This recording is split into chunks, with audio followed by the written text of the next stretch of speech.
Indian geography నుండి previous question చూద్దాం. ఓపికతో ఈ వీడియో పూర్తిగా చూడండి. తప్పకుండా ఉపయోగపడుతుంది. క్రింది వాటిలో భారత ఉపఖండంలోని దేశం కానిది ఏది? ఆఫ్ఘనిస్తాన్ భారత ఉపఖండంలోని దేశం కాదు.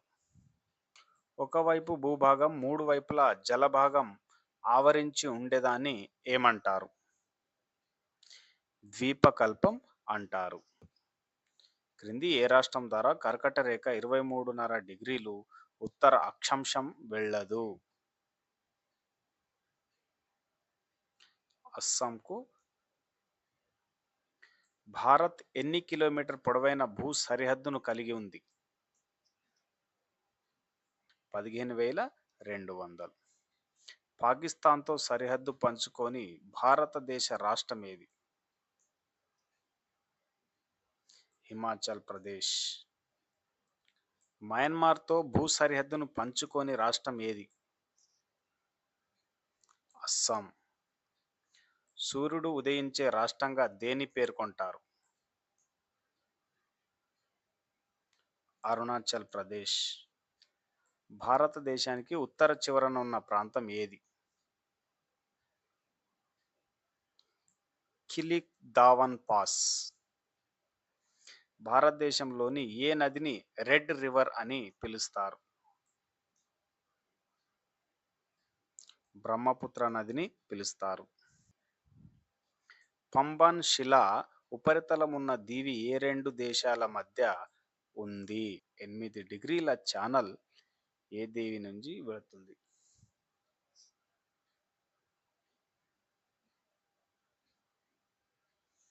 మినికాయ్. భూమధ్య రేఖకు దగ్గరగా ఉన్న భారతదేశం దీవి ఏది? గ్రేట్ నికోబార్.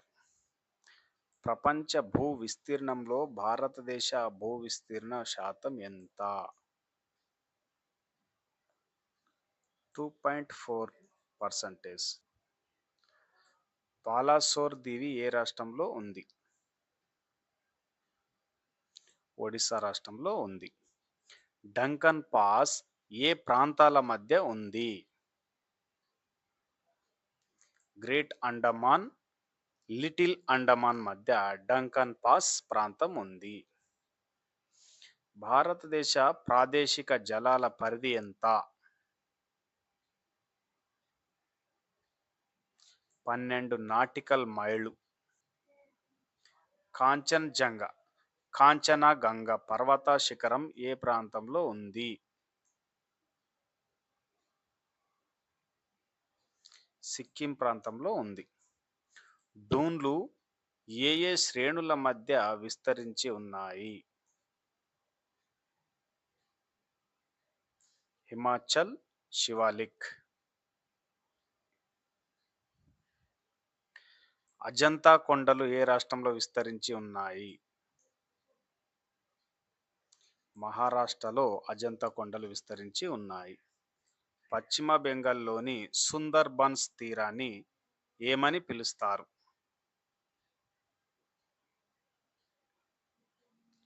వంగా తిరంగా. K2 గాడ్విన్ ఆస్టిన్ శిఖరం ఏ పర్వత శ్రేణిలో ఉంది?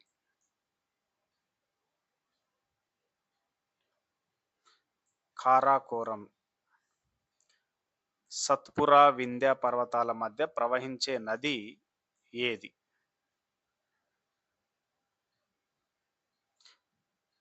నర్మదా నది సత్పుర వింధ్య పర్వతాల మధ్య ప్రవహిస్తుంది. నీలగిరి కొండల్లో ఎత్తైన శిఖరం ఏది? దొడ్డబెట్ట నీలగిరి కొండల్లో ఎత్తైన శిఖరం. క్రింది వాటిలో ఏ పర్వత శ్రేణి వేసవి వీడిదికి ప్రసిద్ధి చెందింది? హిమాచల్ హిమాలయాలు.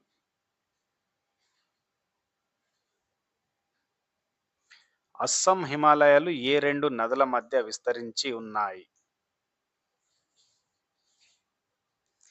తీస్తా బ్రహ్మపుత్ర. ఉత్తరప్రదేశ్లోని చవిటి నేలలను ఏమని పిలుస్తారు? రే అని పిలుస్తారు.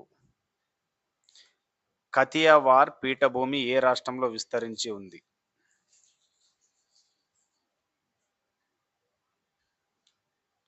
గుజరాత్లో విస్తరించి ఉంది.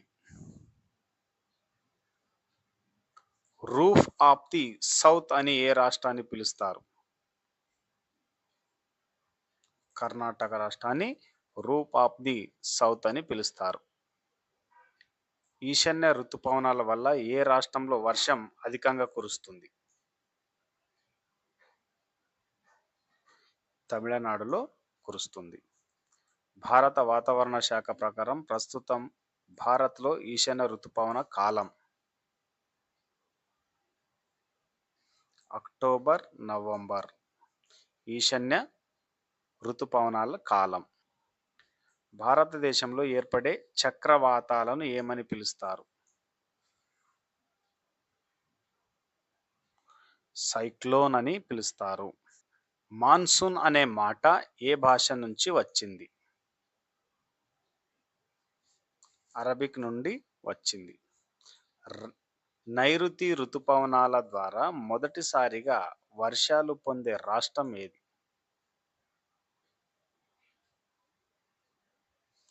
కేరళ. భారతదేశంలో విస్తీర్ణ పరంగా అడవులు తక్కువగా ఉన్న రాష్ట్రం ఏది? హర్యానా రాష్ట్రంలో అడవులు తక్కువగా ఉన్నాయి.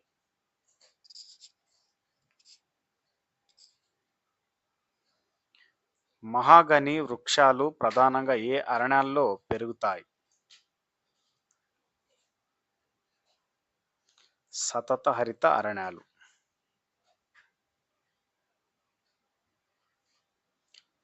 భారతదేశంలో వంట చెరకు ప్రసిద్ధి చెందిన రాష్ట్రం ఏది?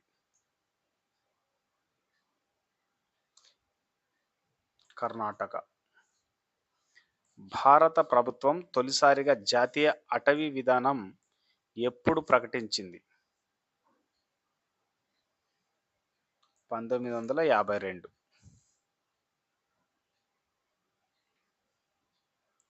హిమాలయాల పర్వతాల్లోని హిమాద్రి పర్వత శ్రేణుల్లో పెరిగే అరణ్యాలు ఏవి?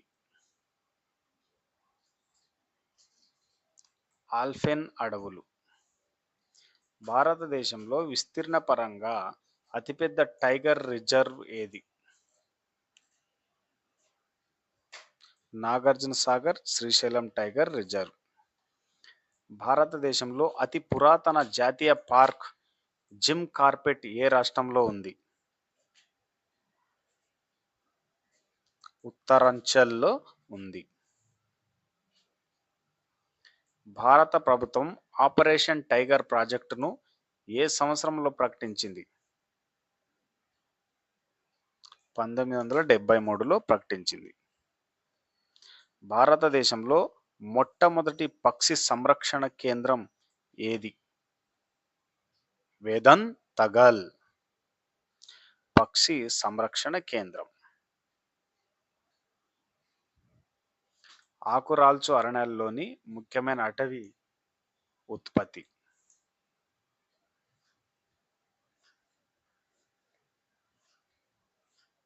టేకు.